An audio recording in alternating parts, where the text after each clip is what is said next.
The information provided in this presentation is for educational and informational purposes only, and is not intended to be a substitute for professional medical advice, diagnosis, or treatment.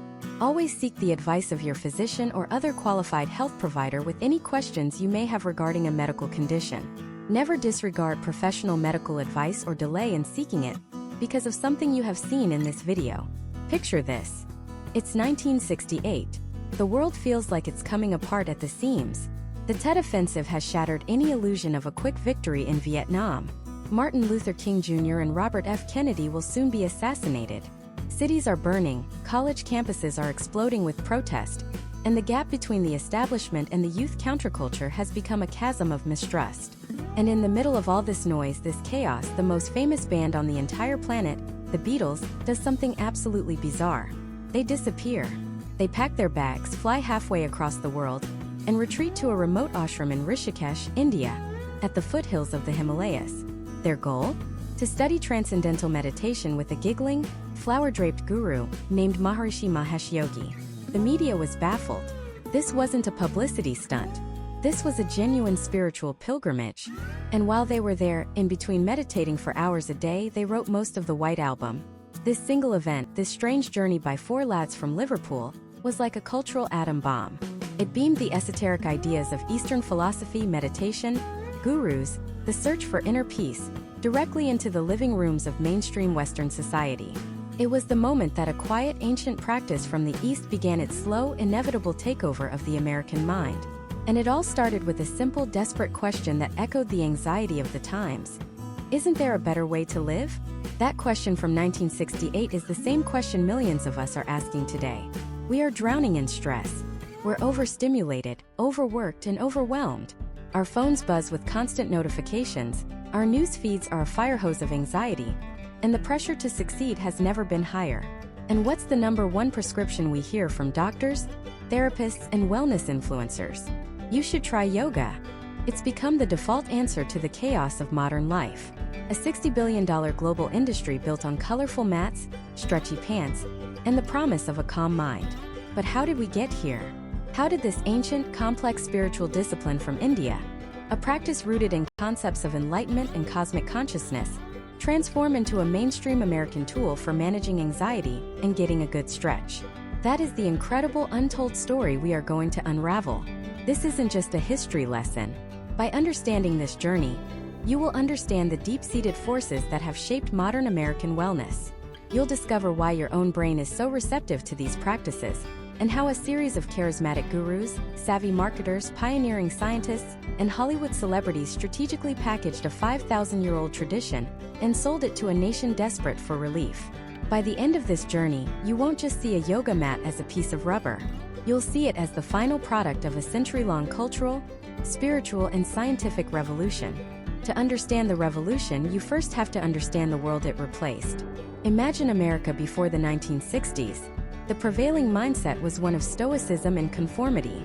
Think of the organization man of the 1950s, the gray flannel suit executive who found his identity in his corporation. Think of the Leave It to Beaver suburban ideal.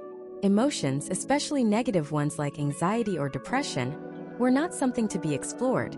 They were something to be suppressed. They were signs of personal weakness, a failure of character. The solution to stress wasn't to look inward. It was to pour a stiff drink, have a cigarette, and keep a stiff upper lip. The inner world of the mind was seen as a Pandora's box, best left unopened. The focus was entirely external, on career, on family, on social status, on keeping up with the Joneses. It was a culture that valued control, order, and predictability above all else. The very idea of sitting quietly on a cushion to observe your thoughts would have seemed utterly indulgent, if not dangerously insane. But beneath this rigid, placid surface, a current of change was stirring. And it started decades earlier, not in a yoga studio, but at a stuffy, formal event in Chicago in 1893, the world's Parliament of Religions. This was a landmark event, the first formal gathering of representatives from Eastern and Western spiritual traditions. And onto the stage stepped a man who would become the first true spiritual rock star in America. His name was Swami Vivekananda. He was a Hindu monk from India, just 30 years old, dressed in a striking orange turban and robe. He was magnetic, intelligent, and a phenomenal public speaker. When he began his address with the words, "Sisters and Brothers of America," the entire audience of 7,000 people rose to their feet in a thunderous 2-minute standing ovation before he'd even said anything else. The warmth and radical inclusivity of that simple greeting was a shock to the formal Victorian system. And what he said next was even more shocking. He didn't talk about strange postures or breathing exercises. He didn't try to convert anyone. Instead, he presented the core philosophy of Vedanta, the intellectual backbone of yoga. He spoke of a universal religion, not of dogma or creeds, but of divine realization. He introduced the radical idea that all spiritual paths, whether Christian, Hindu, or Buddhist, are just different rivers leading to the same ocean. And most powerfully, he presented the concept of the Atman, the divine, eternal, perfect self that exists within every single person. He told this audience of Americans, raised on the concept of original sin, that their true nature was not sinful or broken but divine. He wasn't telling them to worship a foreign god. He was telling them to discover the God within themselves. For many in attendance, this was an earth-shattering revelation. It was an empowering, uplifting message that directly challenged the rigid religious hierarchies of the day. It offered a spirituality that wasn't based on fear or obedience, but on self-discovery and inner exploration. Newspapers called him the cyclonic monk from India. He became an overnight sensation, embarking on a lecture tour across the country, speaking to packed halls in major cities, and gathering circles of devoted students, including prominent intellectuals, artists, and socialites. He was laying the philosophical groundwork. He was planting the first seeds of the idea that the answers to life's biggest questions, and the source of true peace, might not be found in an external heaven, but in the vast, unexplored territory of the human mind. But for the American establishment, this was deeply threatening. Vivekananda's message was seen by many religious leaders as a pagan invasion. It was exotic, it was foreign, and it undermined the very foundations of Western religious authority. The backlash was swift. Newspaper editorials and church sermons warned of the Hindu menace, portraying these Eastern ideas as a corrupting influence that would lead good Christians astray. This was the first major battle in a culture war that would simmer for the next half-century. Vivekananda had lit a fuse. He had introduced the mind of yoga to an America that was both fascinated and terrified by it. But the revolution wouldn't truly ignite until someone introduced its body. And the man who did that was a charismatic, controversial figure who would build a spiritual empire in the heart of Los Angeles, popularizing the physical postures that would one day become synonymous with the word yoga, long before the first Lululemon store ever sold a pair of leggings. His name was Paramahansa Yogananda, and when he stepped off a ship in Boston in 1920, with long dark hair, radiant eyes, and flowing ochre robes, he was about to unknowingly plant the seeds for a billion-dollar wellness industry. He came to America as a delegate for an international congress of religious liberals, but he had a much bigger mission. He was here to introduce the West to Kriya Yoga, an ancient system of meditation he claimed could rapidly accelerate human spiritual evolution. But to understand his incredible success, you have to understand the America he arrived in. This was the Roaring '20s. World War I had just shattered the world's sense of order and optimism. A generation was disillusioned, questioning the old traditions and institutions that had led them into a global slaughter. At the same time, it was an era of unprecedented technological change and social liberation. Jazz clubs were roaring, hemlines were rising, and people were searching for new ways to understand themselves and their place in a rapidly changing world. It was a perfect storm of spiritual hunger and cultural curiosity. Yogananda wasn't like Vivekananda, the philosopher monk who had captivated intellectuals a generation earlier. Yogananda was a showman, a brilliant communicator with a disarming warmth. He didn't just lecture, he performed. He moved to Los Angeles, the perfect stage for his message. Hollywood was booming, and the city was a magnet for dreamers, seekers, and people looking to reinvent themselves. It was here in 1925 that he established the headquarters for his Self-Realization Fellowship, a sprawling, beautiful center overlooking the Pacific Ocean. He wasn't just a visitor anymore. He was putting down permanent roots. His genius was in his framing. He knew that a purely mystical Eastern message might be too foreign for a practical, science-minded American audience. So he packaged it brilliantly. He presented yoga not as a religion but as a science of the soul. He used terms that resonated with Westerners, comparing the subtle energy of the spine to a radio receiver tuning into the cosmic broadcast of God. He spoke of life force and superconsciousness, and assured his followers that these weren't matters of blind faith, but of direct, personal experience that could be achieved through specific, learnable techniques. He was offering a method, a spiritual technology that promised results. He taught that the human body was like a battery, and that through Kriya Yoga, a specific set of breathing and meditation exercises, one could recharge that battery with cosmic energy, purify the blood, and calm the relentless static of the mind. This promise of tangible, almost physical results was incredibly appealing. In a world that felt chaotic and out of control, he was offering a path to inner mastery. And then, in 1946, he released his secret weapon, a book that would become one of the most influential spiritual texts of the 20th century, Autobiography of a Yogi. This wasn't a dry philosophical treatise. It was a spellbinding adventure story. It was filled with tales of levitating saints, masters who could be in two places at once, and a lineage of enlightened gurus passing down ancient wisdom in the Himalayas. For millions of Americans, this book was their very first introduction to the world of yoga. It was a portal. It made the impossible seem possible and the mystical feel intimate.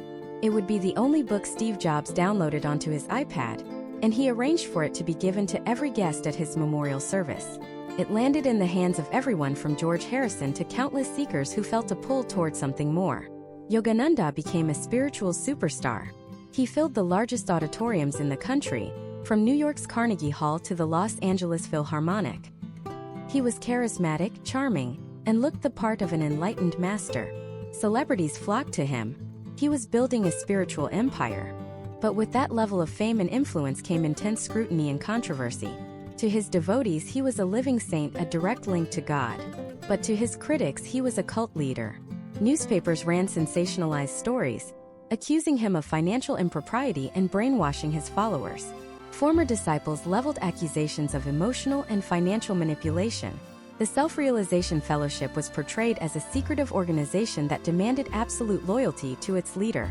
Yogananda, the man who preached detachment from worldly things, was living in a luxurious estate and building a multi-million-dollar organization. The contradiction was not lost on his detractors. This dark side of the story is an inseparable part of yoga's journey in America. The tension between pure spiritual ideals and the very human realities of power, money, and control. Despite the controversy, his impact was undeniable. But here's the crucial thing to understand about Yogananda's role in our story. The yoga he was teaching was almost entirely a mental and spiritual discipline. Yes, he taught his students some basic physical postures or asanas, but they were seen merely as a preliminary step. Their only purpose was to prepare the body to sit still for long periods of meditation. The physical practice was the appetizer, not the main course. The goal wasn't a yoga body. The goal was an enlightened mind. He wasn't teaching vinyas flow. He was teaching a path to union with the infinite. Yet, by popularizing the idea of a guru, by establishing a permanent institutional footprint for an Eastern spiritual path in the heart of American culture, and by introducing millions to the core concepts of yoga through his best-selling book, he tilled the soil. He created a fertile ground of curiosity and acceptance. He made the unfamiliar familiar. He built the foundation, the headquarters, and the cultural craving. He opened a door in the American consciousness, proving that an Indian master could find a massive, dedicated following in the West. He died in 1952, collapsing dramatically after finishing a speech in honor of the Indian ambassador. But the organization he built, the Self-Realization Fellowship, lived on, continuing to spread his specific brand of Kriya Yoga. He had successfully planted the flag. But the revolution he started was about to be hijacked. The spiritual science he championed was about to be transformed by a new generation of teachers, who would arrive in an even more turbulent America. They would take the small, preparatory physical practice that Yogananda taught and turn it into the main event. The focus was about to shift dramatically, from the stillness of the mind to the sweat of the body, as the spiritual quest of the 20s and 30s gave way to the countercultural explosion of the 1960s. The post-war promise of a white picket fence and a car in every driveway had, for many, revealed itself to be a gilded cage. A generation was coming of age that didn't remember the Great Depression or the sacrifices of World War II. They saw the conformity, the consumerism, the keeping up with the Joneses, and they asked a simple, terrifying question: is this all there is? They were searching for authenticity in a world that felt plastic, for transcendence in an era of television dinners. And they began to look east. This wasn't a quiet academic interest. It was a full-throated psychedelic cultural roar. And in February of 1968, the movement found its poster boys. The four most famous men on the planet, John, Paul, George, and Ringo, packed their bags and flew to a remote ashram in Rishikesh, India. Their guide on this spiritual journey was Maharishi Mahesh Yogi, a charismatic teacher of a technique called transcendental meditation. Suddenly, the search for Eastern wisdom wasn't some fringe activity for bohemians in Greenwich Village. It was on the cover of Life magazine. The Beatles, the undisputed kings of pop culture, had traded their electric guitars for meditation beads. The media frenzy was unprecedented. Reporters camped outside the ashram, trying to get a glimpse of the Fab Four sitting in lotus position. The world watched, fascinated, as these icons of Western youth culture immersed themselves in ancient Indian practices. They wrote dozens of songs there, many of which would end up on the White Album, songs infused with a newfound sense of introspection and wonder. George Harrison, in particular, became a lifelong devotee of Indian spirituality. For millions of young people in America, the message was clear. If it was cool enough for the Beatles, it was cool enough for them. The Maharishi wasn't teaching the physical postures of yoga, but he cracked the door wide open. He made the idea of a guru of meditation, of seeking enlightenment from an Indian master, not just acceptable but desirable. It was the ultimate act of rebellion against the Western establishment. But while the world was focused on the celebrity spectacle in Rishikesh, a far more practical and profound revolution in yoga was already underway, engineered by a man whose name was, at the time, known only to a dedicated few. His name was B.K.S. Iyengar, and where Yogananda had offered a path to the mind, Iyengar offered a meticulous, almost scientific map of the body. Iyengar's story was not one of privilege or spiritual lineage. He was a sickly child plagued by malaria, typhoid, and tuberculosis. By his teenage years, he was weak and frail. In a desperate attempt to improve his health, he was sent to study with his brother-in-law, the legendary Tirumalai Krishnamacharya, often called the father of modern yoga. Krishnamacharya was a notoriously harsh and demanding teacher. The training was brutal, but it transformed Iyengar. Through sheer force of will and relentless practice, he healed his own body, developing a staggering understanding of anatomy and human mechanics in the process. When he began to teach, he brought that same intensity and precision to his students. He saw that Western bodies were often stiff, sedentary, and unprepared for the demanding postures. His genius was in adaptation. He invented and popularized the use of props, blocks, straps, blankets, and bolsters, not as crutches, but as tools for understanding. A block could raise the floor to meet your hand. A strap could extend your reach. These props allowed anyone, regardless of their age or flexibility, to experience the correct alignment and the deeper benefits of a pose. In 1966, he published a book that would become the definitive Bible of physical yoga for generations to come, Light on Yoga. It was a revelation. For the first time, the ancient art of asana was presented with the clarity of an engineering manual. The book contained over 600 black and white photographs of Iyengar himself, demonstrating over 200 postures with breathtaking precision.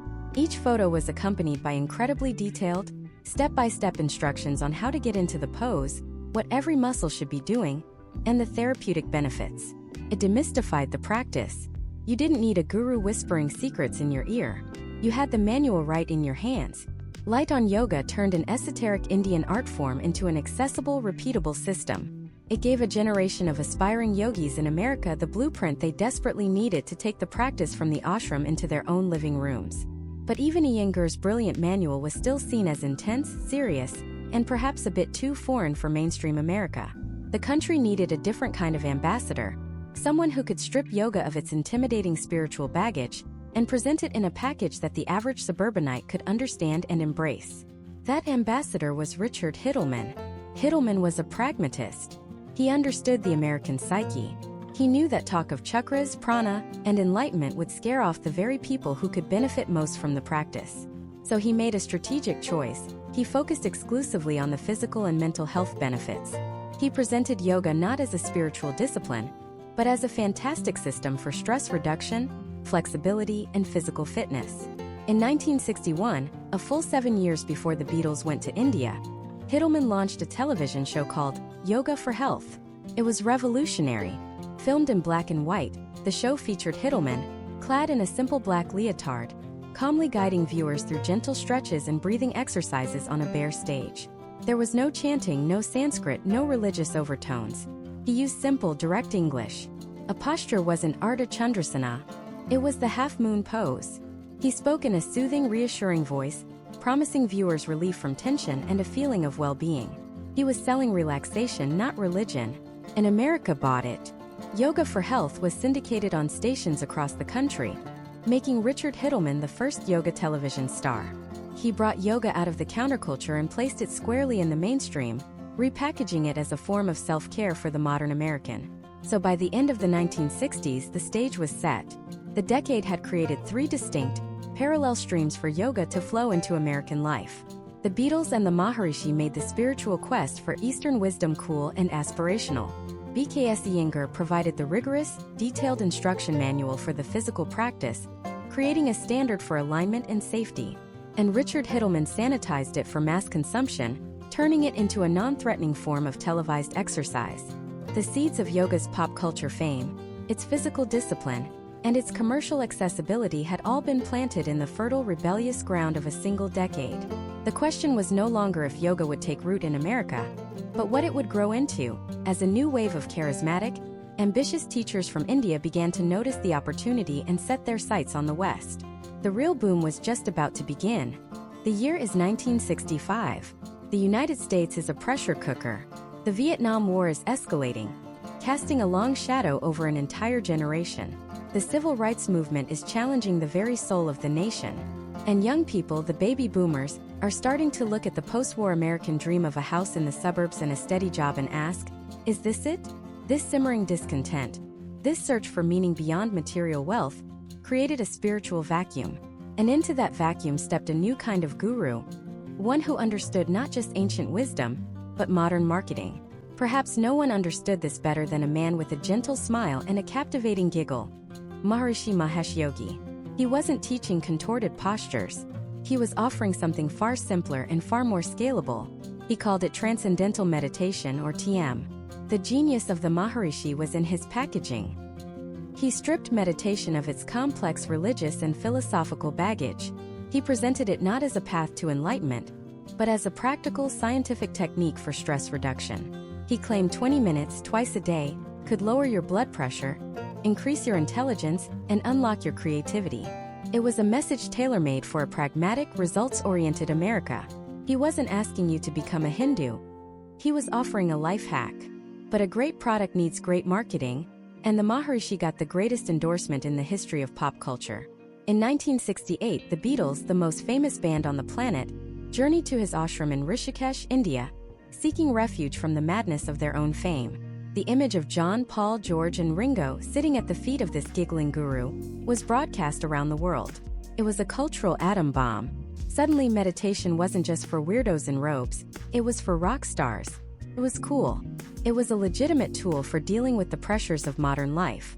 While the Beatles' relationship with the Maharishi would eventually sour, the damage was done. The door had been kicked wide open. Millions of Americans who would never have considered yoga or meditation were now curious. The Maharishi had successfully branded inner peace.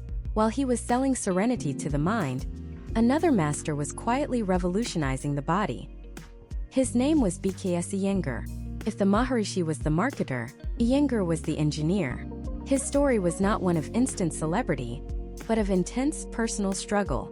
As a child, he was sickly, weak, and racked by illnesses like malaria and tuberculosis. He turned to yoga not for spiritual enlightenment, but for survival. Through sheer force of will and relentless self-study, he transformed his broken body. And in doing so, he developed a method that would change the course of physical yoga forever. Iyengar's core insight was radical in its simplicity: alignment. He believed that the precise, anatomical alignment of the body in each pose was paramount. This wasn't just for aesthetics. It was a form of meditation in action. By focusing intensely on the placement of a foot, the rotation of a thigh, or the extension of the spine, the chattering mind had no choice but to become quiet. The stress of the outside world dissolved in the face of the immediate, all-consuming task of holding a pose correctly. In 1966, he published a book that would become the definitive Bible for generations of yoga students, Light on Yoga. It was unlike anything seen before. It contained over 600 black and white photographs of Iyengar himself, demonstrating over 200 poses with breathtaking precision. For the first time, an American in their living room could see exactly how a pose was supposed to look and read detailed instructions on how to achieve it. But his greatest innovation was the use of props. He introduced blocks, straps, blankets, and chairs. These weren't crutches, they were tools of understanding. They allowed students of any age, flexibility, or strength level to experience the correct alignment of a pose, making yoga accessible to everyone, from elite athletes to elderly people with hip replacements. Iyengar democratized the yoga posture. He took it from the realm of the impossibly flexible Indian mystic and placed it firmly within the grasp of the average, stressed-out American.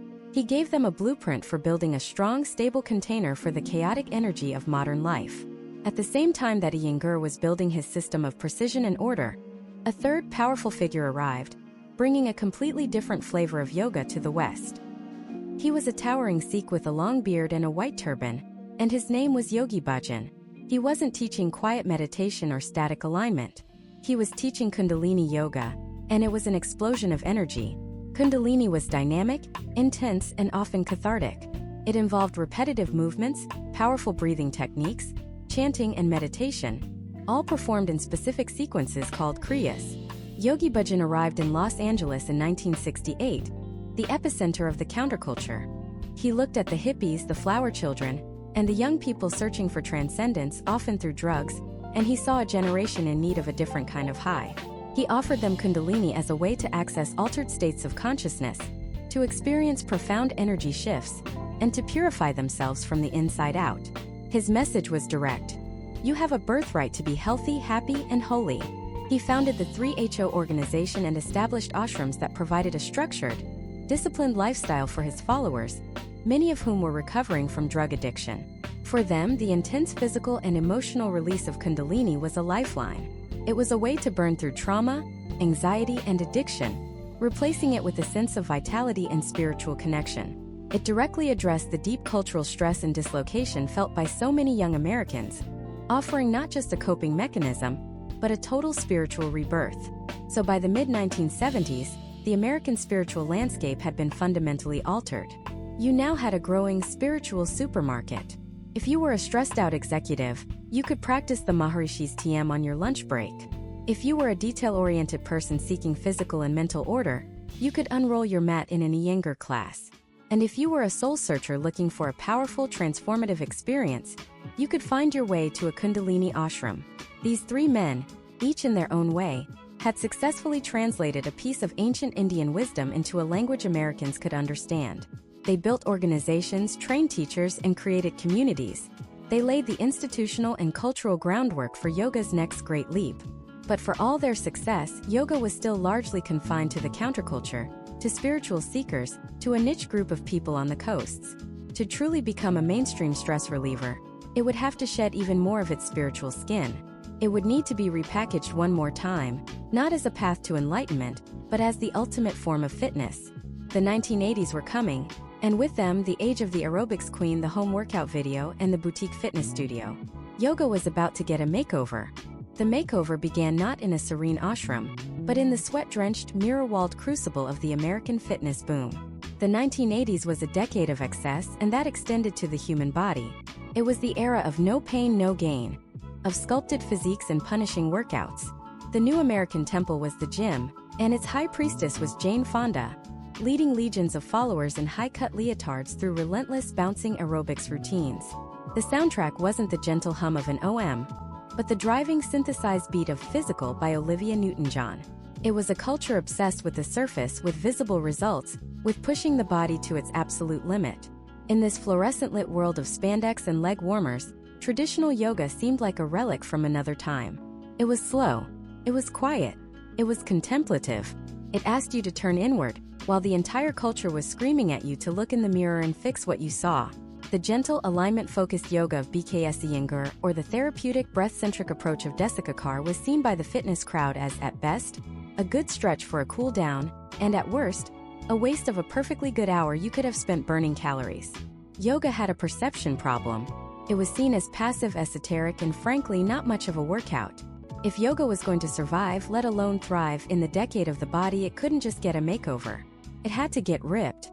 And the perfect raw material for this transformation was already there, waiting in the wings. It was a potent, physically demanding style of yoga that had been quietly practiced by a small, dedicated group of followers. It was called Ashtanga Vinyas, developed by an Indian teacher named K. Pattabhi Jois. Ashtanga was a different beast entirely. It consisted of a set series of postures, performed in the same order every time, linked together by constant, flowing movement and a powerful audible style of breathing. It was athletic, it was rigorous, and it generated intense internal heat. An Ashtanga practice didn't just leave you feeling centered. It left you drenched in sweat, with your muscles shaking from exhaustion. It was, for all intents and purposes, already a power yoga. It just didn't have the name or the marketing. That's where a new generation of American teachers came in. They were pioneers who had studied the traditional methods, but also had their finger on the pulse of American culture. They saw what was happening. They saw the hunger for intense physical challenge. And they realized that the powerful engine of Ashtanga could be put into a new, sleeker, more American chassis. Two key figures emerged from different coasts, both instrumental in this rebranding. In New York, there was Beryl Bender Birch, a former neuroscientist and an early student of Pattabhi Jois. She was an athlete who saw the immense physical benefits of this demanding practice. She started teaching it to runners, cyclists, and other serious athletes who were initially skeptical. To make it more accessible, to strip away the intimidating Sanskrit names and the philosophical baggage, she gave it a new name. A simple, direct, and brilliant name that perfectly captured its essence for the 80s consumer power yoga. In 1995, she would literally write the book on it, cementing the term in the national consciousness. Meanwhile, on the West Coast, a charismatic teacher named Brian Kest was creating a similar revolution in Los Angeles. Kest had also studied with Pattabhi Jois in India, but his approach was pure LA, less rigid, more free-flowing, and set to loud rock music. He called his classes power yoga as well, and they became legendary. He stripped the practice down to its raw physical core. He told his students to focus on the experience, not the dogma. It was about pushing your limits, challenging yourself, and getting an incredible workout. What Birch and Kest did was genius. They didn't invent a new form of yoga. They were brilliant marketers. They understood the American psyche. They knew that if you wanted to sell yoga to a nation obsessed with fitness, you had to speak their language. And that language was about results. So the ancient vocabulary of yoga was swapped out. Prana, the Sanskrit word for life force energy, became core strength. The goal of samadhi, or enlightenment, was replaced with the promise of sculpted arms and a yoga butt. The focus shifted from the subtle energetic body to the musculoskeletal system. The sales pitch was no longer about liberating your soul. It was about detoxing your body and burning calories. A power yoga class in the late 80s and early 90s was a world away from the quiet hatha classes of the 70s. The room was often heated. The music was loud. The instruction was direct and athletic. Engage your core. Squeeze your glutes. Flow through your chaturanga. It was a relentless sequence of sun salutations, warrior poses, and arm balances. You moved and you sweat for 60 to 90 minutes straight. It was hard. It was demanding. And people loved it. Why? Because it met them where they were. It gave the no pain, no gain crowd the pain they thought they needed. You felt the burn. Your muscles ached the next day. You could see the results in the mirror. It delivered on the promise of being a killer workout. But it also delivered something else, something most people weren't even consciously looking for. It was a Trojan horse. People came for the workout, for the chiseled abs and toned shoulders. But hidden inside this physically grueling package were the core principles of yoga. You couldn't get through a power yoga class without focusing on your breath. You couldn't hold a challenging pose without cultivating intense mental focus. You had to be completely present in your body or you would fall. Without even realizing it, stressed out, overworked, fitness-obsessed Americans were practicing mindfulness. They were engaging in a moving meditation. They would walk out of a power yoga class exhausted but also strangely calm. Their bodies were tired but their minds were clear. They had been tricked into meditating. They came to punish their bodies, and they left with a quieter mind. This was the secret ingredient, the magic that aerobics and weightlifting couldn't offer. It was the physical intensity of a boot camp class combined with the mental release of a therapy session. This new athletic version of yoga exploded. It broke out of the niche spiritual centers and stormed the gates of mainstream fitness. Gold's Gym and 24-hour fitness, temples of iron pumping, started adding power yoga to their class schedules. Professional sports teams started incorporating it into their training regimens to improve flexibility and prevent injuries. The image of the yogi began to shift. It was no longer just the skinny, bearded man in a loincloth or the ethereal woman in flowing white. Now it was the pro football player holding a warrior pose, the triathlete in a deep forward fold, the A-list celebrity coming out of a trendy LA studio. Yoga had successfully completed its makeover. It was now fit, lean, and undeniably American. It had earned its place in the gym, but this transformation came at a price. In the rush to make yoga palatable to the masses, to make it a commercially viable fitness product, much of its philosophical and spiritual depth was sanded down, streamlined, or discarded entirely. The ancient roots of the practice, the ethical principles, the meditation techniques, the ultimate goal of self-realization, were often treated as optional extras, or simply left out of the conversation. A great debate began to simmer within the yoga community. Had yoga been saved, or had it been sold out? By packaging it as a workout, had its soul been stripped away? The practice was more popular and accessible than ever before, reaching millions who would have never stepped foot in a traditional ashram. But was what they were practicing still truly yoga? This was the paradox at the heart of its newfound success. Yoga had conquered the American gym, but it was about to face an even bigger challenge: conquering the American mind. The stage was now set for the next, and perhaps most significant transformation, from a workout for the body to a remedy for the chronically stressed-out soul. To understand this seismic shift, you have to picture America in the late 1980s and early 1990s. The digital revolution was dawning. The first emails were being sent, the first cell phones looked like bricks, and the relentless hum of the 24/7 news cycle was just beginning. For the professional class, the yuppies of the Reagan and Bush era, life was a frantic climb up the corporate ladder. It was a culture of ambition, acquisition, and anxiety. The reward for all this hard work wasn't peace. It was a corner office, a German sedan, and a pervasive, gnawing sense of stress that no amount of money seemed to cure. The American body was getting fitter in the gym, but the American mind was fraying at the edges. This was the exact cultural moment when a new idea, or rather a very old idea repackaged for a modern audience, began to take hold: the mind-body connection. The radical notion that your thoughts and emotions weren't just happening in your head, but were directly and powerfully impacting your physical health. And the practice that would become the poster child for this revolution was yoga. This transformation from exercise to therapy wasn't driven by a charismatic guru from the East, but by a handful of pioneering American doctors and scientists who dared to challenge the very foundations of Western medicine. At the forefront was a brilliant, determined young physician named Dr. Dean Ornish. In the 1980s, the medical establishment had a clear, unshakable dogma for dealing with severe heart disease. Expensive drugs with a lifetime of side effects, and invasive, risky surgeries like angioplasty and bypass. The prevailing belief was that once your arteries were clogged, the damage was irreversible. You could only manage the decline. Ornish thought this was an admission of failure. He proposed something so radical it was considered medical heresy. He believed that the body had a profound, innate capacity to heal itself, if only given the chance. He designed a comprehensive lifestyle program for patients with advanced coronary artery disease, people who were essentially walking time bombs. His program had 4 key pillars: a very low-fat, whole foods vegetarian diet, moderate exercise like walking, emotional support through group sessions, and, crucially, a daily regimen of stress management techniques. The core of that stress management: gentle yoga postures, deep breathing exercises known as pranayama, and guided meditation. To his colleagues, this was absurd. You couldn't fight a killer disease with downward-facing dog and broccoli. Ornish put his theory to the test in a landmark clinical trial, the Lifestyle Heart Trial. He took patients with severely blocked arteries and split them into 2 groups. One group received the standard, gold-plated care of the American medical system. The other group was put on his radical lifestyle program.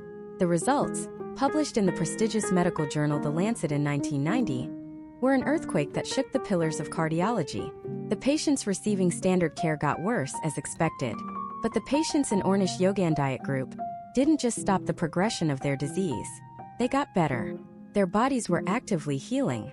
For the first time ever, rigorous, peer-reviewed scientific data showed that a program centered around yoga and meditation could actually reverse the #1 killer in the Western world. This was the validation yoga had been waiting for. It was no longer just a feel-good activity. It was a life-saving intervention proven in a laboratory. Suddenly, doctors who once would have scoffed at the idea were paying attention. Health insurance companies, seeing the potential to save billions on surgeries, were intrigued. The media ran with the story. You can heal your heart with yoga. For millions of Americans terrified of heart disease, this was a message of hope. Yoga had just been given a prescription pad. While Ornish was proving yoga's power over the heart, another visionary was tackling the American mind. John Kabat-Zinn, a molecular biologist at the University of Massachusetts Medical School, was also a longtime practitioner of yoga and Buddhist meditation. He had experienced firsthand the profound peace and clarity these practices could bring. But he also knew that in the sterile, skeptical environment of a modern hospital, talk of chakras and enlightenment was a non-starter. He saw countless patients suffering from chronic pain, anxiety, and stress-related illnesses that conventional medicine could only numb with pills. He knew he had a tool that could help, but he needed to strip it of its spiritual and religious baggage. He needed to translate it into the language of science. In 1979, he created a program he called Mindfulness-Based Stress Reduction, or MBSR. It was an ingenious piece of secular packaging. He took the core principles of mindfulness, the very heart of yoga and Buddhist practice, and presented them as a systematic psychological training for the brain. The essence was simple: learning to pay attention to the present moment, on purpose, without judgment. The practices were familiar to any yogi: a body scan meditation, gentle mindful yoga postures, and sitting meditation focused on the breath. But the language was clinical, accessible, and non-threatening. There was no chanting, no gurus, no dogma. It was presented as a practical, evidence-based skill, like learning to type or ride a bike. Throughout the 1980s and into the 90s, Kabat-Zinn and his colleagues published study after study demonstrating the incredible effectiveness of MBSR. They showed it could dramatically reduce symptoms of chronic pain, anxiety, depression, and psoriasis. They were literally mapping the mind-body connection in real time, showing how a change in awareness could create a measurable change in physical health. Hospitals across the country began to take notice and implement MBSR programs. Yoga, in this secular clinical guise, was infiltrating the very heart of the medical establishment. It was becoming a legitimate therapeutic tool for managing the epidemic of modern stress. This one-two punch from Ornish and Kabat-Zinn fundamentally altered yoga's trajectory in America. The conversation shifted. The marketing shifted. Yoga studios, which had once promoted themselves with promises of flexibility and a toned physique, now started using a new vocabulary. Their flyers and ads spoke of inner peace, stress relief, and finding your center. The image of the yoga practitioner evolved from the lithe, pretzel-like contortionist to the everyday person, simply seeking refuge from a chaotic world. The practice itself began to change, too. New styles emerged that placed less emphasis on perfect physical alignment and more on the internal therapeutic experience. Restorative yoga, with its use of props to support the body in gentle, relaxing poses, became immensely popular. It was the perfect antidote to a culture of burnout. You didn't have to be an athlete, you just had to be stressed out. And in 1990s America, that was everybody. This new identity as a stress buster was a perfect fit for the times. The self-help industry was booming. Bestsellers like The 7 Habits of Highly Effective People and Men Are From Mars, Women Are From Venus filled the shelves, all promising ways to better manage one's life and mind. Yoga slotted perfectly into this landscape. It wasn't just a workout anymore. It was a form of self-care, a tool for personal development, a way to reclaim a sense of calm in an increasingly noisy world. The arrival of yoga in the clinic and the therapy office cemented its place in the mainstream. It had successfully made the leap from the counterculture to the culture. It had proven its worth not just in ashrams, but in operating rooms and research labs. It now had two powerful identities: a proven method for sculpting the body, and a scientifically validated medicine for soothing the mind. This dual appeal made it almost irresistible. But this new, unimpeachable legitimacy would have unforeseen consequences. By becoming a trusted remedy, it also became a hot commodity. The stage was now set for the next and most dramatic phase of its evolution: the transformation of yoga from a practice into a product, and the birth of a multi-billion-dollar industry. This transformation didn't happen overnight. It was a slow, deliberate repackaging, an almost alchemical process that turned an ancient spiritual discipline into a modern consumer lifestyle. And like many great American business stories, It started with a simple practical problem that needed a product to solve it. Before the 1980s, if you practiced yoga, you did it on whatever was available. A towel, a blanket, the bare floor. The idea of a dedicated, specialized surface was completely foreign. Yoga was an internal practice.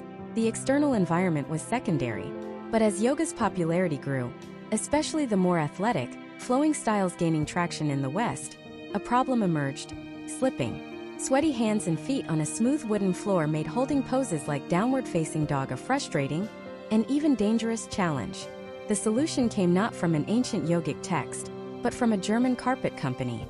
In the early 80s, a yoga teacher named Angela Farmer was in Germany and saw a piece of non-slip carpet underlay. She realized it was the perfect surface for yoga.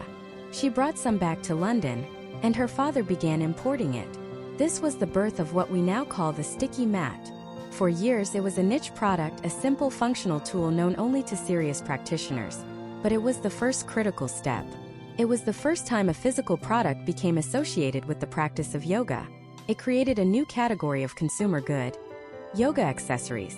It subtly shifted the focus from what you were doing internally to what you were doing it on.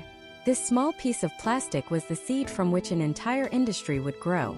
Because once you have a mat, you need a way to carry it. Suddenly, there's a market for mat bags. And if you're sweating on your mat, you need a special yoga towel to put on top of it. And you need a special all-natural spray to clean it. Each product solved a problem, but it also created a new need, a new desire. The ecosystem was beginning to form. But the real catalyst, the true game changer, wasn't the mat. It was what people started wearing on the mat. For decades, yoga attire was an afterthought. People wore loose-fitting cotton pants, old t-shirts, dance leotards, whatever was comfortable and allowed for movement. There was no yoga uniform. That all changed in 1998, when a man named Chip Wilson founded a small company in Vancouver, Canada. He called it Lululemon. Wilson saw a gap in the market. The athletic apparel world was dominated by brands like Nike and Adidas, focused on high-impact, male-dominated sports. The clothing was functional, but often baggy and unflattering. Wilson, coming from the surf and snowboard industry, had a different vision. He targeted the growing demographic of women who were flocking to yoga studios. He understood that they didn't just want functional clothing. They wanted clothing that made them look and feel good. Lululemon's masterstroke was creating a product that was both technically superior and aesthetically aspirational. They developed their own signature fabric, Luon, a blend of nylon and lycra fibers that was supportive, sweat-wicking, and most importantly, flattering. Their first major success, the Groove Pant, was a revelation. It hugged the body, lifted and shaped, and moved like a second skin. It wasn't just a piece of clothing. It was a piece of engineering designed to make you look your best while you were striving to be your best. But their genius wasn't just in the product, it was in the marketing. Lululemon didn't use traditional advertising. Instead, they built a cult-like following from the ground up. They created a manifesto of inspirational quotes that adorned their shopping bags. They turned their stores into community hubs, offering free in-store yoga classes. Most brilliantly, they pioneered the idea of the brand ambassador. They identified the most popular and influential yoga teachers in each city and gave them free apparel. These teachers became walking billboards, living embodiments of the Lululemon lifestyle.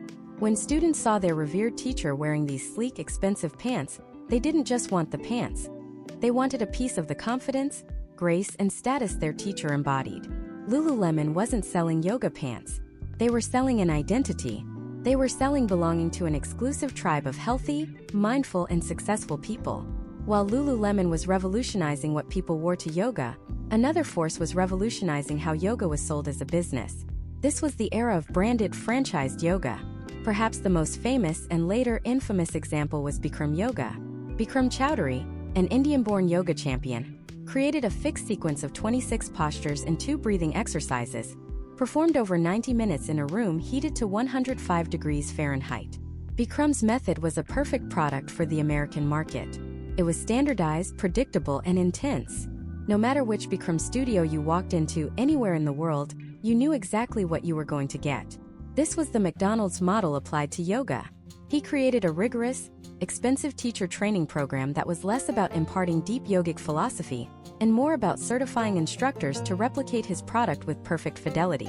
He copyrighted his sequence and fiercely defended his brand, creating a centrally controlled global empire. Bikram's approach was controversial from the start. It stripped away much of the spiritual and philosophical context, focusing almost exclusively on the physical exertion, the yoga workout. But it was undeniably effective as a business. It showed that you could package a yoga style, brand it, and scale it. This opened the floodgates. Soon there was Power Yoga, Core Power Yoga, Forest Yoga, Jivamukti Yoga, all distinct brands with their own philosophies, teacher trainings, and loyal followings. The yoga studio transformed from a quiet community space into a competitive boutique fitness business, complete with membership packages, branded merchandise, and a focus on customer acquisition and retention. Fueling this entire commercial explosion was a rapidly growing media landscape. At the forefront was Yoga Journal. What began in 1975 as a humble, black-and-white publication for a small community of serious practitioners, morphed by the late 90s into a glossy, high-end lifestyle magazine. The covers no longer featured grizzled, long-haired gurus. They featured lithe, beautiful models in flawless poses, set against idyllic backdrops. The articles shifted from dense explorations of Sanskrit texts to 10 poses to tone your abs, and reviews of the latest eco-friendly yoga mats. Yoga Journal became the Vogue of the yoga world.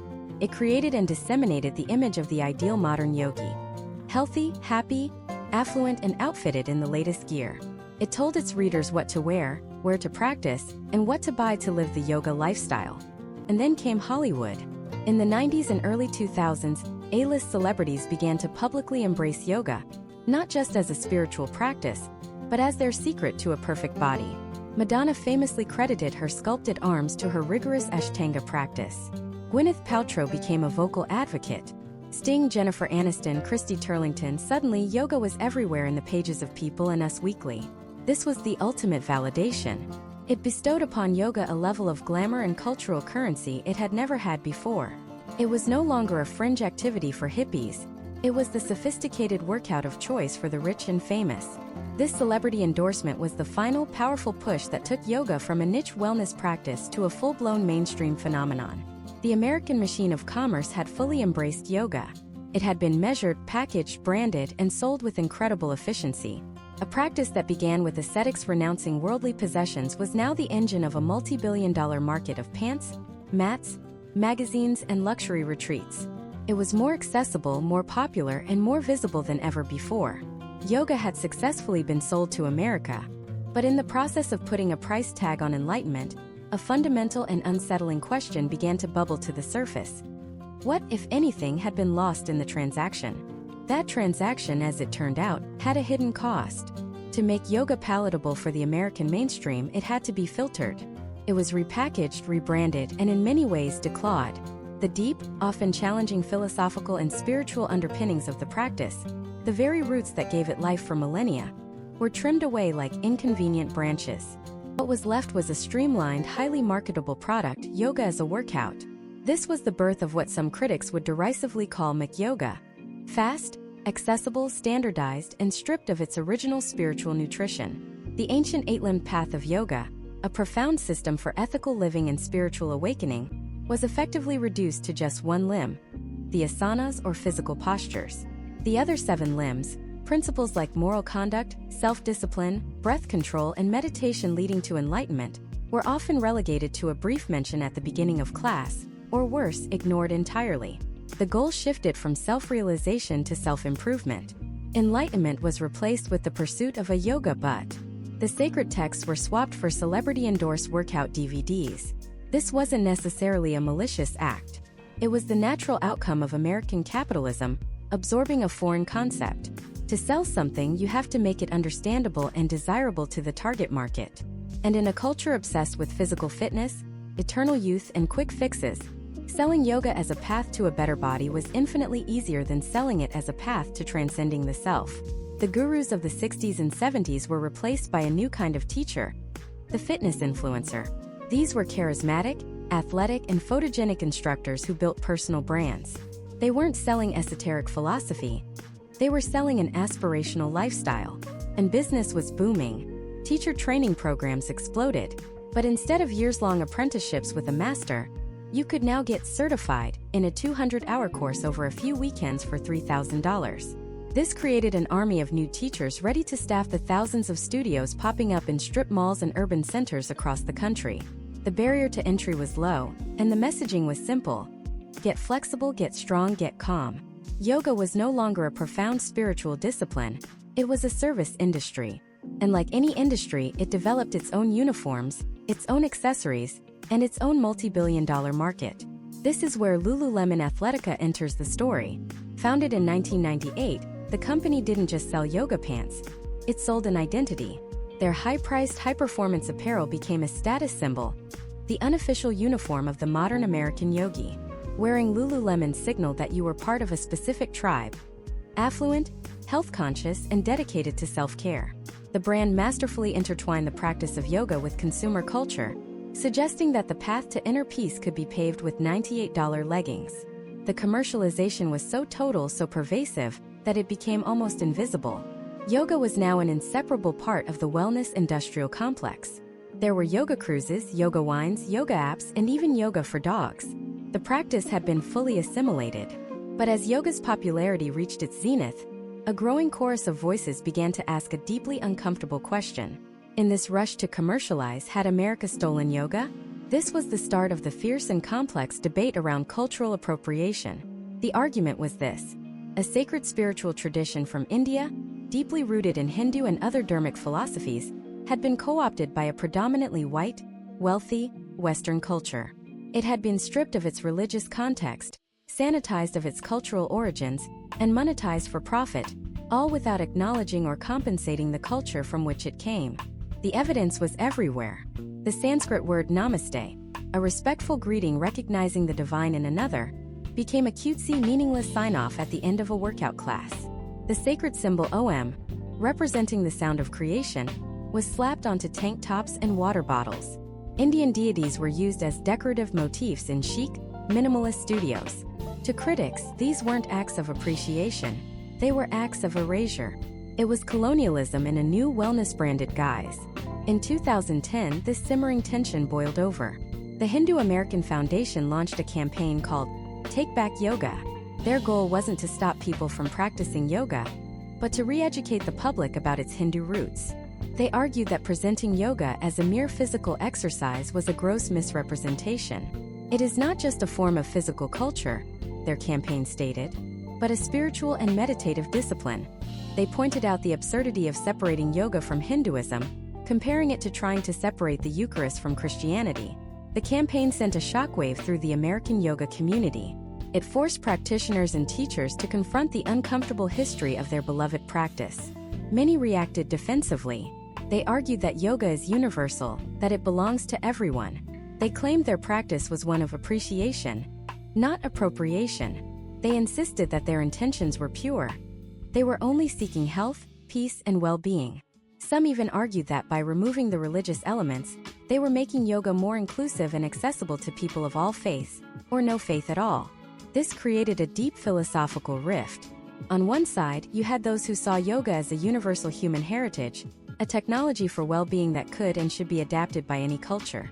On the other, you had those who saw a clear pattern of cultural theft, where a dominant culture cherry-picks desirable elements from a marginalized one, divorces them from their meaning and profits from them. The debate revealed a fundamental misunderstanding at the heart of American yoga. Many Westerners saw spirituality as a vague, personal feeling, a sense of connection or inner peace.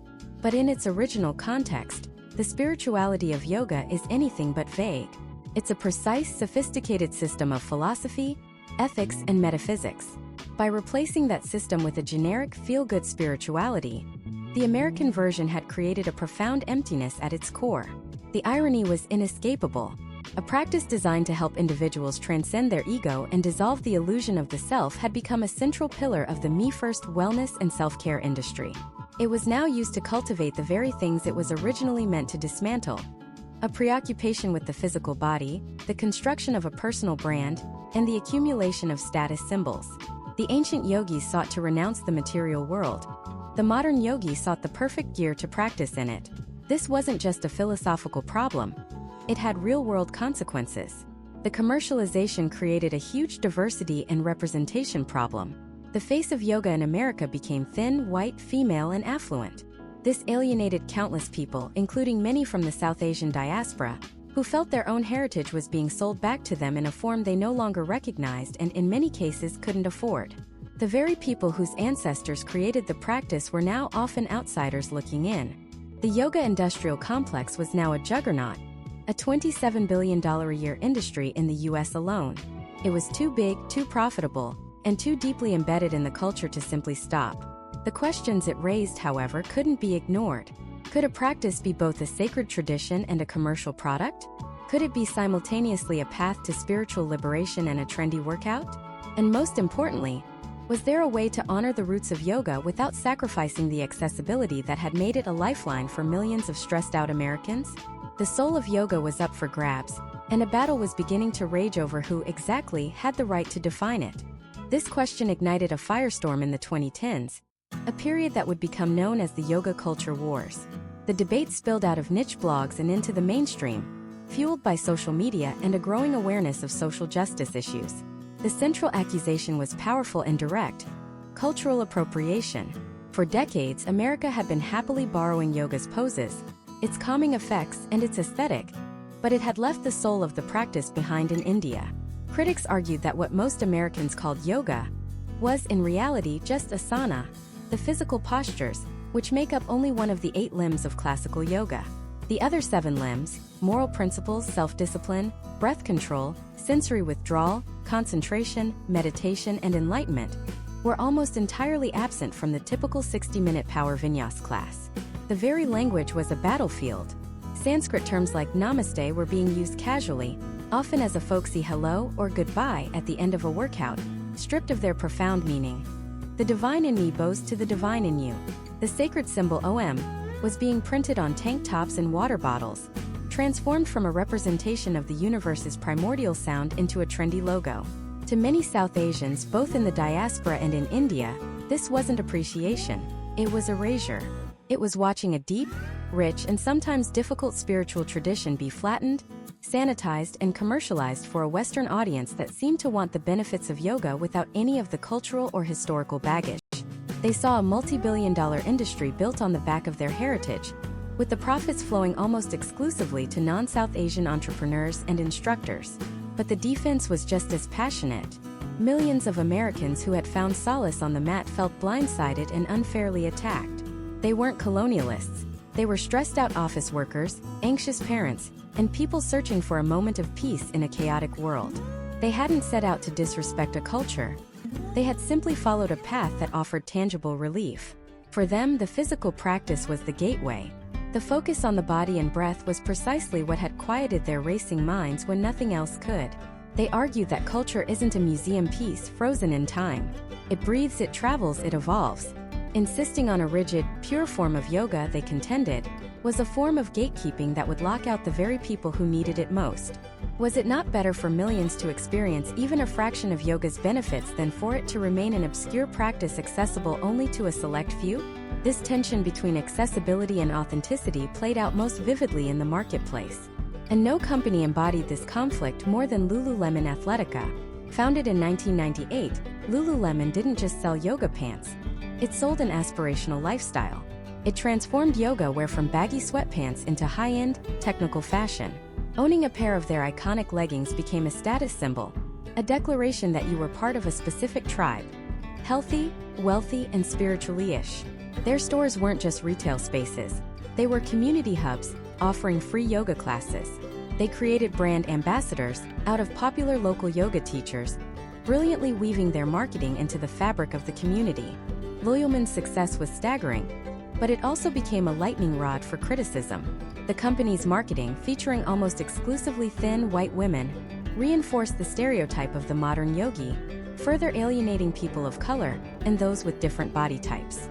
Controversial statements from its founder, Chip Wilson, including a comment that some women's bodies just don't work for their pants, fueled accusations of elitism and a culture totally at odds with the inclusive spirit of yogic philosophy. Lululemon represented the peak of yoga's commercialization, a practice of non-attachment and non-materialism, being used to sell $100 pants. It was the ultimate paradox, and a perfect illustration of what critics feared yoga had become: As the industry boomed, the American instinct for novelty and branding kicked into overdrive, pushing the definition of yoga to its absolute limits, and sometimes into the realm of the absurd. Suddenly, there was goat yoga, where participants performed poses while baby goats climbed on their backs.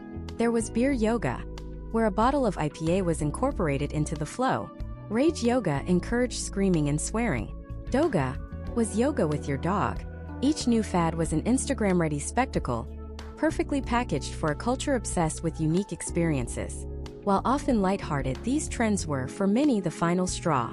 They saw it as the complete trivialization of a sacred practice, the ultimate expression of a consumer culture that could turn anything, even a path to enlightenment, into a quirky, marketable gimmick. But out of this fire, a powerful counter-movement was forged. A new generation of South Asian teachers, writers, and activists began to reclaim the narrative. People like Susanna Barkataki with her Honor Yoga's Roots movement, and Giselle Parikh and Tejal Patel, who founded the Yoga is Dead podcast, began to speak out forcefully. They used the same digital platforms that had spread the commercialized version of yoga to educate the public about its true history and philosophy. They challenged studios on their lack of diversity, questioned teacher training programs that barely mentioned yoga's origins, and created spaces where a fuller, more authentic practice could be explored. They weren't calling for an end to yoga in the West. Instead, they were asking for acknowledgement, for respect, and for a seat at the table in the conversation about a tradition that belonged to them. They were asking practitioners to move beyond the purely physical and engage with the heart of the practice, its ethics, its history, and its power as a tool for social justice and liberation, not just personal stress relief. While this cultural reckoning was unfolding, another quieter revolution was happening in labs and clinics across the country. The scientific and medical establishment, which had long been skeptical of such alternative practices, was finally catching up. The 2010s saw an explosion of rigorous, peer-reviewed research into the measurable biological effects of yoga. Neuroscientists used fMRI scans to show how meditation and yoga could physically change the brain, strengthening the prefrontal cortex, the seat of emotional regulation, and calming the amygdala, the brain's fear center. Clinical trials demonstrated yoga's effectiveness in reducing symptoms of anxiety, depression, and PTSD, sometimes rivaling the effects of medication. Orthopedic specialists began prescribing specific yoga sequences for chronic lower back pain. This wave of scientific validation was a game-changer. It gave yoga a new kind of legitimacy in the skeptical, data-driven culture of the West. It was no longer just a spiritual thing or a workout. It was now a scientifically backed therapeutic intervention. Doctors began recommending it to patients. Insurance companies started to explore covering it. The U.S. military even implemented yoga and mindfulness programs to help soldiers deal with the trauma of combat. This medicalization of yoga provided a powerful new argument for its mainstream acceptance, one that sidestepped the thorny cultural debates entirely. For a doctor recommending yoga for a patient's hypertension, the practice's origins were less important than its proven ability to lower blood pressure. And so, by the end of the decade, yoga in America existed in a state of profound fragmentation. It was a high-end luxury good and a community-based spiritual practice. It was a scientifically proven therapy and a culturally appropriated workout. It was a path to enlightenment and a reason to drink beer with your friends. The battle for its soul hadn't resulted in a single victor. Instead, it had shattered the idea that yoga was any one thing. The debate had forced a long overdue and often uncomfortable conversation, pushing Americans to look beyond their yoga mats and confront the complex identity of the practice they had embraced. The question was no longer how to define yoga, but whether its many scattered pieces could ever be put back together. And the answer, it turns out, was no. The pieces would not be put back together, because the fragmentation was the final, most American chapter of the story. The shattering of yoga into 1,000 different shards wasn't a failure. It was its ultimate success. It was the moment the practice stopped being a single, imported ideology and became a customizable tool, an open-source operating system for the American mind. To understand how this happened, we have to look at the force that finally gave yoga an undeniable empirical seal of approval: modern science. For decades, practitioners had spoken of yoga's benefits in terms of energy, balance, and inner peace, concepts that were meaningful to them but sounded like mystical jargon to a skeptical, data-driven society.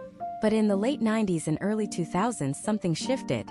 Researchers at prestigious institutions like Harvard, Johns Hopkins, and UCLA began pointing their sophisticated tools, fMRI machines, EEG monitors, and blood tests at people on yoga mats. And what they found was stunning. They discovered that a consistent yoga practice could lower the body's primary stress hormone, cortisol. It could increase heart rate variability, a key indicator of our ability to adapt to stress. It could quiet the amygdala, the brain's fear center, while strengthening the prefrontal cortex, the seat of calm, rational thought. Suddenly, the ancient wisdom had a modern vocabulary. The yogic concept of prana, or life force, could now be discussed in terms of the parasympathetic nervous system, the body's rest and digest mode. The feeling of being centered after class could be linked to measurable changes in brainwave patterns. This was the tipping point. Yoga was no longer just a feeling. It was evidence-based. Doctors who had once been wary of recommending it now began prescribing yoga for everything from chronic back pain to anxiety and depression. Corporate wellness programs, once focused on gym memberships, started offering on-site yoga classes, not as a perk, but as a calculated investment in employee productivity and mental health. The practice had finally earned its clinical credentials. It had become a legitimate, scientifically backed stress reliever. But even with this newfound respectability, a barrier remained: access. Yoga studios could be expensive, intimidating, and geographically inconvenient. The culture of high-end yoga, with its $100 pants and exclusive studios, felt alienating to many. The practice was mainstream, but it wasn't yet universal. And then, the internet finished the revolution that television had started. In 2012, a yoga teacher from Austin, Texas named Adrienne Mishler uploaded a video to a new platform called YouTube. Her channel was called Yoga with Adrienne. There was no fancy studio, no perfectly sculpted body, no esoteric chanting. It was just Adrienne in her living room with her dog Benji, offering a simple invitation: find what feels good. Her approach was gentle, forgiving, and deeply human. She told you it was okay if you wobbled, it was okay if you couldn't touch your toes, it was okay to just show up. For millions of people, this was the key that unlocked the door. Here was yoga free of charge, available on demand, and stripped of all intimidation. Adrienne wasn't a guru on a pedestal. She was a friend in your living room. Her success was meteoric, and it signaled a profound democratization of the practice. Alongside her, apps like Glow, Down Dog, and Peloton brought world-class instruction to anyone with a smartphone. You could now practice on a lunch break, in a hotel room, or in the privacy of your own home, choosing a style, duration, and teacher that fit your exact needs. The gatekeepers were gone. And then, in 2020, the world stopped. The COVID-19 pandemic plunged humanity into a state of collective, unprecedented stress. We were isolated, frightened, and confined to our homes. The very foundations of our lives felt unstable. And in that moment of global crisis, millions of Americans, many for the first time, rolled out a mat on their living room floor and typed yoga into a search bar. It was the ultimate stress test for the practice, and it passed with flying colors. It became a lifeline. In the chaos of lockdown, a 20-minute yoga flow was a predictable ritual, a small pocket of certainty in an uncertain world.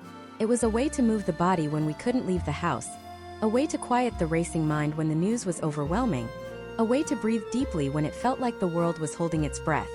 Online yoga viewership skyrocketed. Yoga with Adrienne became a global phenomenon, her subscriber count soaring past 10 million. Yoga wasn't just an exercise anymore. It was a public health tool, a form of mental first aid administered on a massive scale. This is where we find the answer to our question about the scattered pieces. The pandemic revealed that yoga's greatest strength in America was its adaptability. It didn't need to be one thing. For a frontline worker, it was a 5-minute breathing exercise to decompress in their car. For a parent juggling remote work and homeschooling, it was a moment of physical release after the kids were in bed. For someone grieving a loss, it was a space to connect with their body and process emotion without words. The American yoga landscape today is a direct reflection of this. It's a vast, sprawling ecosystem. You can find yoga for vets programs that use trauma-informed techniques to help with PTSD. You can find chair yoga for seniors, helping them maintain mobility and balance. There's power yoga in heated rooms for athletes, and restorative yoga with blankets and bolsters for the chronically stressed. There is even, yes, goat yoga, which, while gimmicky, speaks to a fundamental desire to connect with something simple, joyful, and real. The commercialization and appropriation debates haven't disappeared. They remain a crucial and ongoing conversation. But they now exist alongside this undeniable reality. Yoga has been integrated into the fabric of American life in a way its early pioneers could have never imagined. It has become a secular ritual for a society that has lost many of its traditional ones. It is a form of embodied mindfulness in an age of digital distraction. The journey was long and winding. It began with a Swami speaking to a curious few at a parliament of religions. It was carried forward by Hollywood starlets, counterculture hippies, and fitness gurus. It was shaped by immigration laws, scientific research, and technological innovation. Each step of the way it was adapted, translated, and sometimes misunderstood, but it always retained its essential core: the union of breath, body, and mind. So, how did yoga become a mainstream stress reliever in America? It did so by becoming American. It shed its singular identity and allowed itself to be remade in the image of a culture that craves choice, demands evidence, and is in a constant, desperate search for a moment of peace. It succeeded not by resisting change, but by embracing it. It offered a profoundly simple solution to the most complex of modern problems: the feeling of being disconnected from ourselves. In a world that pulls us in a million directions, that demands our constant attention, and that lives mostly in our heads, yoga offers a radical invitation. It asks us to show up, to pay attention to the feeling of our feet on the ground, to notice the rhythm of our own breath. It is a technology of presence perfected over thousands of years that finally found its moment in a culture on the verge of burning out. It never offered to solve all our problems. It offered something far more valuable: a quiet space where for just a little while we can learn to live with them.